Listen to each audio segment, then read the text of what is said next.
संदर्भात आपल्या पेपरमध्ये बातम्या प्रसिद्ध झाल्या होत्या 4 तारखेला 3 तारखेला झालेल्या उद्घाटना संदर्भात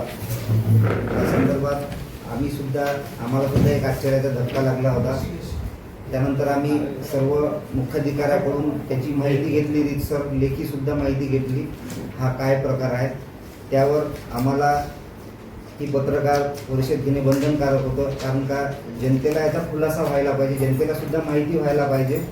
त्याकरता आज रोजी आमचे भारतीय जनता पार्टीचे गटनेता तसेच आमचे सर्व नगर परिषदचे भारतीय जनता पार्टीचे सदस्य यांनी ही पत्रकार परिषद आयोजित केली। त्या पत्रकार परिषदेला आमच्या विनंतीला मान देऊन आपण सर्वजण उपस्थित राहिले, याकरता मी सर्वांचे आभार व धन्यवाद देतो आणि आपल्या पुढील पत्रकार परिषदेकरता सुरुवात करतो।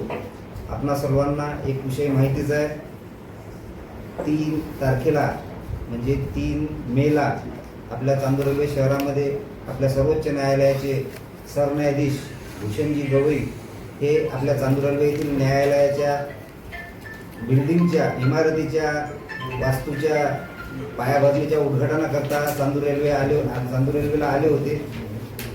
त्याच कार्यक्रमामध्ये आपल्या चांदूर रेल्वे नगराचे नगराध्यक्ष यांनी त्यांना चांदूर रेल्वे नगर परिषदेमध्ये त्यांचा सत्कार करण्याकरता बोलावलं होतं, परंतु एखादा चांदूर रेल्वे नगर परिषदेमध्ये एखादा कोणताही मान्यवर व्यक्ती सर्वोच्च न्यायालयाचा एक माजी न्यायाधीश प्रकारची कुठलीही मीटिंग अरेंज केली नाही किंवा आम्हाला कळवलं नाही की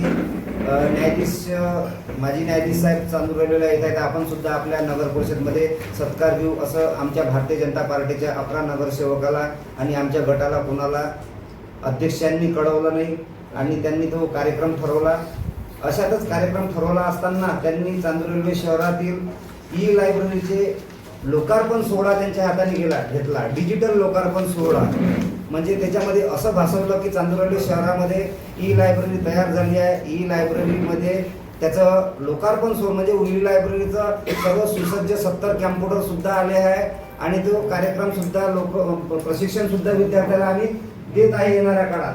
प्रत्यक्षातच विषय असा आहे की जे ई लायब्ररीचा विषय आहे हा आम्ही 17/3/2026ला एक सर्वसाधारण सभा झाली होती। या सर्वसाधारण सभेमध्ये फक्त असा विषय घेतला होता ई लायब्ररी संदर्भात, 17/4ला ई लायब्ररी संदर्भात।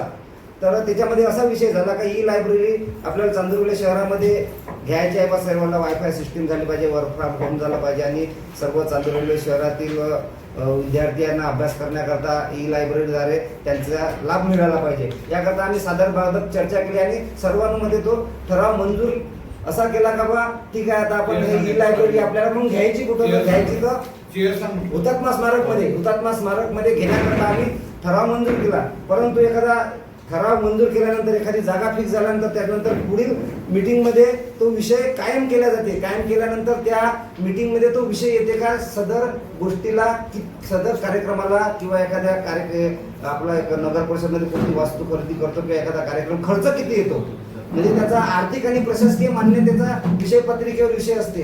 अशा कुठल्या प्रकारचा आर्थिक आणि प्रशासकीय मान्यतेचा विषय झाला नाही, ठराव सुद्धा कायम झाला नाही आणि पुन्हा म्हणजे त्या ठरावावर नगराध्यक्षाची सही सुद्धा अजूनपर्यंत आमच्यामध्ये, कारण का आता किती तारखेला मीटिंग झाली त्याची 15 तारखेला 15/5ला आम्ही विचारलं म्हटलं ठराव, कारण का आम्ही ठराव बुकाची नक्कल मागितली, आम्हाला प्रोसिडिंगची नक्कल दिली पण ठराव बुकाची नक्कल दिली नाही। का नाही दिली तर 15/5 पर्यंत त्या ठरावावर नगराध्यक्षाच्या सह्या व्हायच्या होत्या आणि कारण का त्या 15/5च्या मीटिंगमध्ये सदर विषय हा कायम करणं होता। अरे विषयच कायम नाही झाला तर तुम्ही कॅम्प्युटर कुठून आणले आणि एवढ्या मोठ्या त्या सरन्यायाधीश माजी सरन्यायाधीश सर्वोच्च न्यायालय त्यांची सुद्धा दिशाभूल करण्यात आली आणि विशेष म्हणजे का त्या ई लायब्ररीला नाव सुद्धा देण्यात आले, भूषण गवई ई लायब्ररी म्हणून असे नाव देण्यात आले। अरे म्हणजे हा तर प्रकार असा झाला का पोरगच व्हायचा आहे तर पोराला नाव ठेवण्यात आलं, म्हणजे तुमची लायब्ररी अस्तित्वातच याची आहे, त्याचा टेंडरच नाही झालं, त्याचं कुठे पब्लिश नाही झालं, टेंडर पब्लिश नाही झालं, त्याला कार्यालंब आदेश दिला नाही, कुठल्या प्रकारचं ते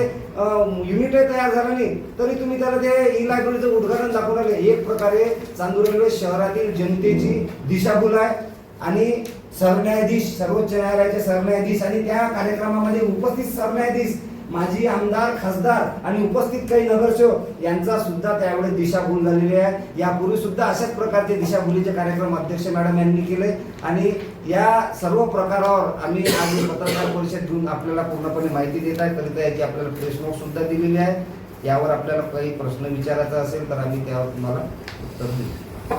आम्हाला सुद्धा ई लायब्ररी सुद्धा पुस्तकाचे वाचन करायचे, आम्हाला यायचं आहे स्पर्धा परीक्षेचे. कुठं आहे बा, तर आम्ही म्हटलं सध्या ई लायब्ररी हवेतच आहे सध्या.